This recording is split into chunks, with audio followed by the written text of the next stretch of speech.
Glad to have you back. It's a Business Daily right here on Trust Television. Of course, we're looking at a couple of issues. Earlier on, we spoke about the issues around the FAC allocation to states. We were unable to get Kingsley Ayoze to join us due to network issue there to discuss about that. We hope to get him subsequently on the show. But we're moving on now to look at the issues around the dividend payment. There is already a ban, and of course, some banks are being rattled already by the CBN decisions. And of course, this is also still some recapitalization fears among some banks. What does it mean for the banking and, of course, the financial system generally? Let's speak to Mukhtar Muhammed, who is somebody who should know better. Of course, he joins me virtually from Lagos. CEO of Finance is Mukhtar Muhammed. Good morning, Mr. Mukhtar.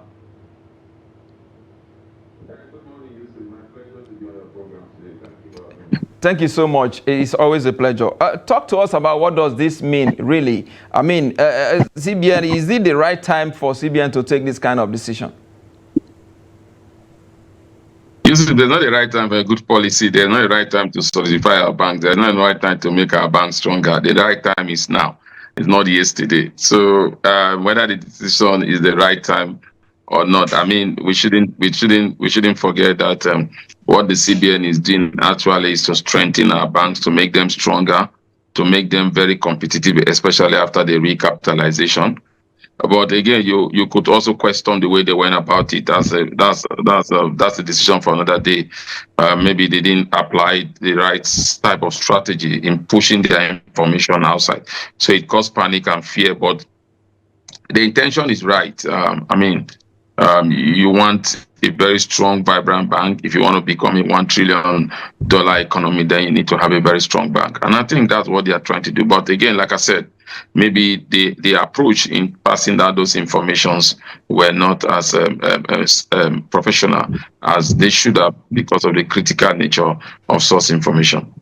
Indeed. Mr. Mukhtar, some analysts are saying that the directive, like you say, represents a decisive shift in CBN's regulatory stance, pushing banks to prioritize actual liquidity now over accounting profit, which is what we actually witness almost every year. Do you agree to this? Look, accounting profit, actual liquidity, it all depends on what you are trying to do. But I think liquidity is key for any bank to survive, and also assets that could also be converted to liquidity. So I think it's good what they are doing, like I said. But again, we cannot just say, oh, they are doing it because the banks are suffering from liquidity issues. But I don't think that's true. If you look at some of these banks, the retail earnings is very strong. Even some of the banks that were affected have already finished their recapitalization. So, and they have been approved by CBN. That means they've capitalized to the tune of 500 billion. And remember that does not even include shareholders in terms of retained earnings. So I don't think that's the issue. I think the issue is that CBN wants a type of liquidity that is so certain. So they are trying not to use the international best parameter when it comes to liquidity asset, and they want to see those liquidity in the vaults. I think that's the difference. Indeed, that's the difference.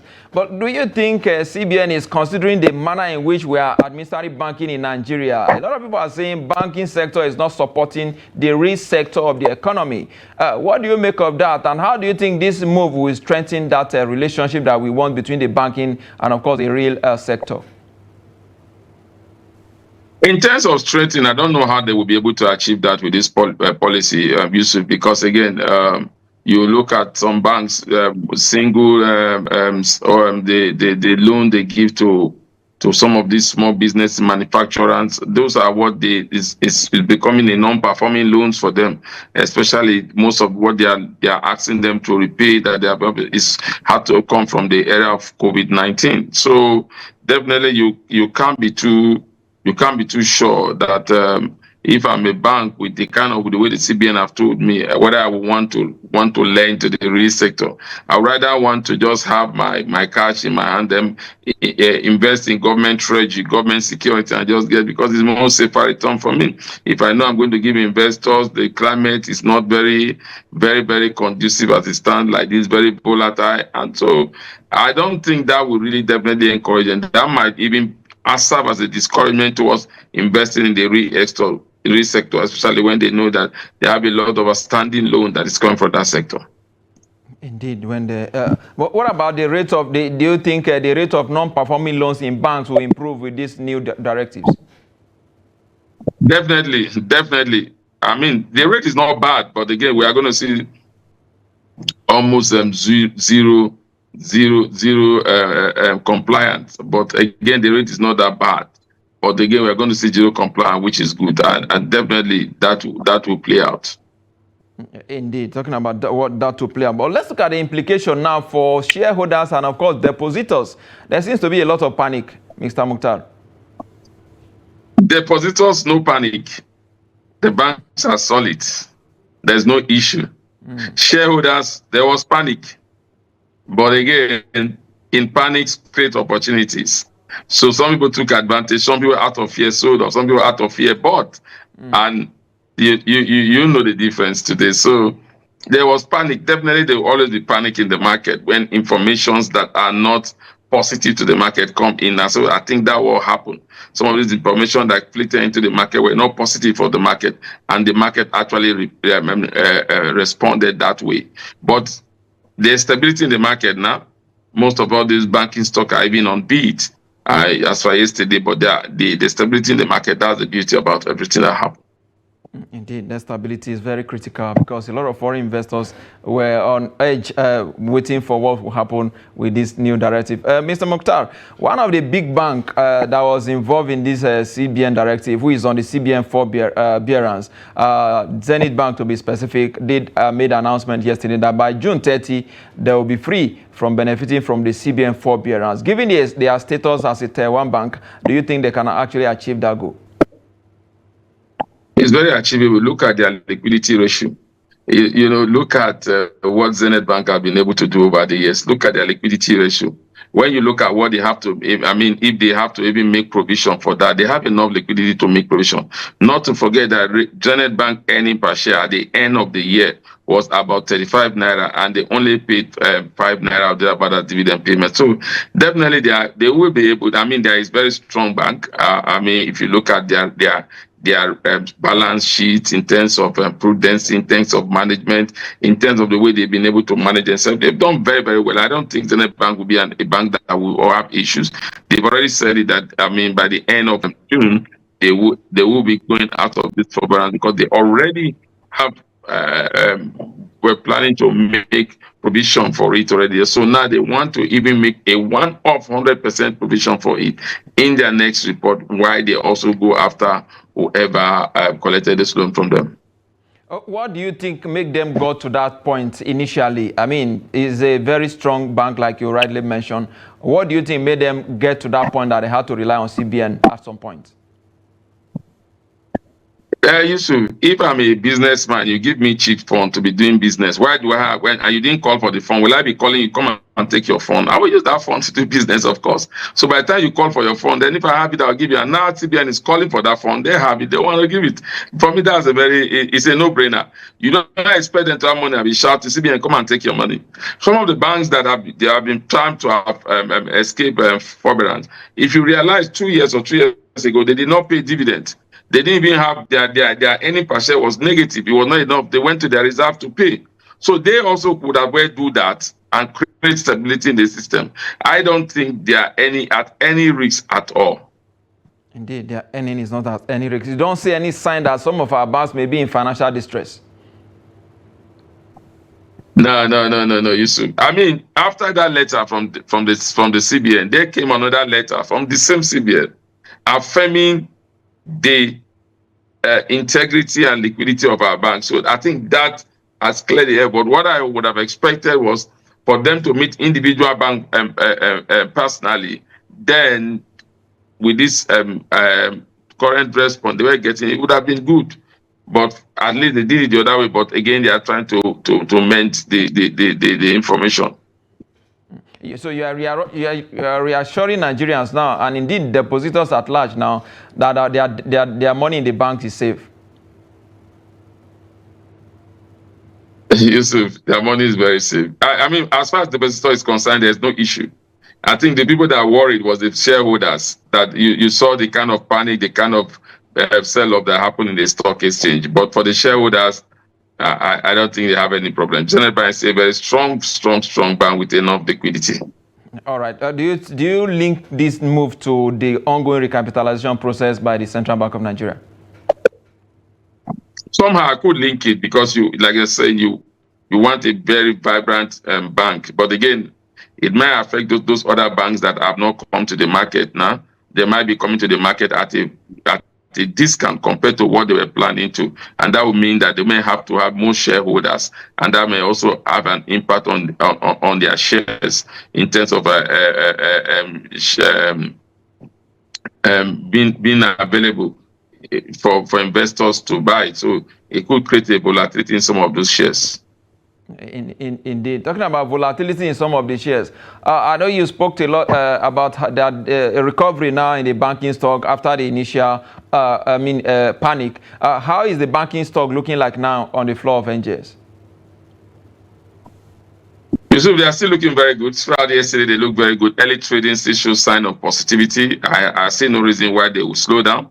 Their first quarter record is good. Looking at the year-end report, the kind of earning per share they kept and everything, I think I'm so positive about the banking sector that they will end very bullish this week. Talking about earning bullish, how are the foreign investors taking in this information? Well, Yusuf, when you talk about foreign investor, no foreign investor will come to your market when you are not able to stable your exchange rate. They want to get an entry and exit price. They want to be sure that you have a stable exchange rate whereby their money counts. So for now, I think foreign investors are not coming in that like much as we expected them to come. But a lot are going to come, but they want to watch and see the stability of the exchange rate. So how are the local investors holding on in this regard? I tell you, they really excited me. They are holding on to the market. They are believing in the market. They are investing in the market, especially the retail investors of the local investors. That is the first time we've seen the kind of movement that we are seeing. It's very, very good for the market. It's indeed very, very good for the market. Now, let's talk about market proper now, Mukhtar. There's a global tension ongoing, the crisis in the Middle East, and of course, quite a whole lot of, instability around the world. How is this impacting on the market? We see some shares in Asia, in the US, all of them taking some plunge. How is our market reacting to the ongoing global tension? Yusuf, it's good that our market is not, well, in quotes, very globally affected because some of the companies that are suffering from this embargo, they are not listed in our market. But you know, there's a saying that what happened one way is a problem to everywhere because the market has become a global village. So we see people respond to those markets in US and UK, in Nigeria, but not necessarily mean that Nigeria was really affected. Because again, if you are not into cargoing, if you are not into lifting goods from outside each of this country, you are not definitely as affected. But again, I think it's good that Nigerian banks are not really very affected, and some of them are very innovative. Then there's one statement from that CBN, one very important statement from that CBN directive, talking about banks should not invest in foreign subsidiaries or open any new ventures offshore. What does that really mean? Well, Yusuf, you should also know that in the recapitalization drive, their banks are separated into different aspects. Those that want to be global or African bank, and those that want to be local, and those that want to be regional. So definitely what the CBN is trying to say for me is most of these banks that are trying to be big player internationally, they are already players there. So what the CBN is saying that you don't need to go and open another account there, build another bank there. You can as well convert what you have there to a sitting bank. I think for me, that's what they should be talking. I don't think it would be right for them to shut those banks. All right, not the right for them to shut the bank. It's just a question of let's build a local buffer instead of making the foreign one stronger. Is that what you mean? Exactly. All right. Going forward now, what do you think the CBN now should do in this regard? We know a lot of monetary policies, decisions have been made in the last couple of months since the new governor came in, about a year or plus now in office. A lot has been made that manufacturers, some key players, talking about SCCI and co., many of them have all come out to say, look, there should be some way of beginning to, for CBN to begin to ease the current MPR, because if you look at the inflation numbers after the rebasing, we seems to be having some stability in that part of the macroeconomic indices. We must know what is driving inflation in Nigeria is a different ballgame. We are having FX instability. That's what is driving inflation. So the CBN need to solve that problem of FX availability. Once that is solved, inflation will naturally take its cost down. So I think they have done well in trying to fix it. Unfortunately, the CBN is in a very confused stage now. They have to think between growth and preservation. But what we have seen the CBN done these days to go through preservation of some of these wealth and try to see how they can improve upon them, and which for me is a very, very, very good standard. Indeed, it's a very, very good standard. Given the recent inflation numbers, do you think the next meeting of CBN, do you expect them to ease the MPR, or they should continue the tightening? If you look at the IMF suggestion or prediction, they say we're likely going to have some measures of growth between 2025, 2026, and of course 2027, but with condition that the CBN should maintain a tightening monetary policy. What's the implication of that percentage of growth, and of course the local economy? The local economy is not really impressed. Any growth that does not give us double digit does not add up to our economy, because even to be a global player, we have to have 10 digits, at least up to 10 times. So definitely it's a big challenge for us as a nation to be a global player. But again, we have been known to be very ingenious in other areas like textiles, and also other area of the economy whereby we can also begin to see what opportunity lie for us there. Indeed. But given what you've seen in the economy, do you see a lot of opportunities, especially with regard to relationship between the monetary authority and, of course, the fiscal authority as well? I've seen a lot of positivity. If you look at the report they brought in, they are bringing in the monetary and the fiscal policy committee to really look at it, then fine-tune it, and make sure that the cost of farmland and the cost of farm whole item are coming down. Indeed, a lot is improving there, according to Mukhtar. But what is important is the impact on the people, which is indeed very, very key. Do you think what we have on the ground you can actually point to the fact that the people are having, enjoying this improvement that you have talked about? Yusuf, when I talk reform is not meant to hit the ground running for everybody. But eventually, reform will have to touch everybody. So for now, the reforms, if you look at the President Buhari reform, it's more directed in terms of investment in the capital, the oil and gas. We have not seen so much investment in the other race sectors, and I think that's one thing they need to work in. All right, that's one thing they need to work on. As we wrap up the conversation now, let me put you on a spot. The market is still on the last trading day for the week. Which direction do you expect the market to go today? A lot has happened in the last couple of weeks. A lot of and the second quarter is coming to an end. Yet we are not the listing that we expected. The big ones, the Dangote refinery and the NNPC that we expect to list in the market are still not there on NGS. What is happening, Mukhtar? Well, listing the other process to listing, I'm sure they are working. NGS, given that the process, NNPC have said that they are not ready for now. But I can tell you the Dangote cement are ready and they are ready to go. So hopefully very soon we'll get them listed in the market. All right. So which direction do we expect the market to go today?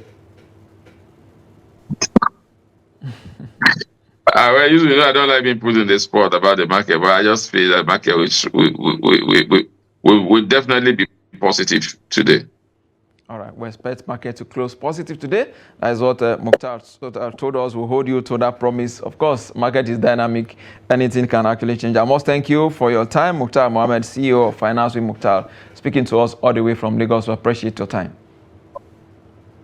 Thank you for having me, Yusuf. Thank you. All right, we appreciate it.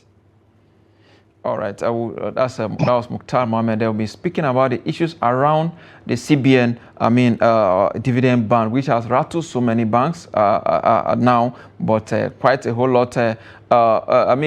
Reactions have trailed out more by CBN, but we've been able to get some clarification that there's some measures of stability, that the banks have financial balance sheet is indeed very, very healthy, that there's nothing to panic about. The shareholders who were before now were having some concern have now really been able to understand that, look, this move is to strengthen the banks and make them more strong, of course, ahead of the recapitalization exercise of the federal government. The banks are healthy, and of course, that is what I think is more reassuring from this conversation with Mukhtar Muhammed. And it's on that note that we'll end the show for today and, of course, for the week as well. On Monday, we'll be back here again for another interesting topic. Until then, I am Yusuf Akogu.